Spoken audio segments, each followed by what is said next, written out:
Last summer, I took a solo road trip through the mountains.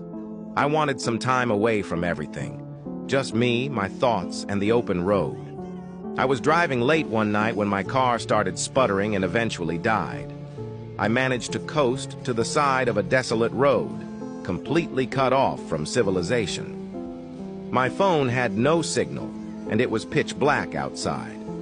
I remembered passing a small town about 10 miles back, so I decided to walk there and look for help. After what felt like hours of walking, I finally saw a faint glow of lights ahead.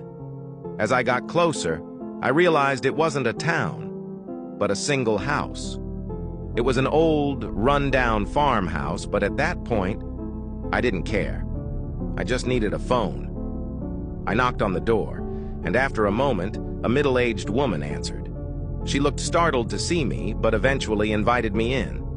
The inside of the house was even more decrepit than the outside. The wallpaper was peeling, and the furniture looked like it hadn't been touched in decades. She offered me some water and let me use her phone. I called a tow truck, and they said they'd be there in about an hour. While I waited, I made small talk with the woman. She seemed nice enough, but had an odd way about her. Every now and then, she'd glance at a closed door at the end of the hallway with a nervous look in her eyes. I asked her if she lived alone, and she hesitated before saying yes. About half an hour later, I heard faint shuffling noises coming from behind that door.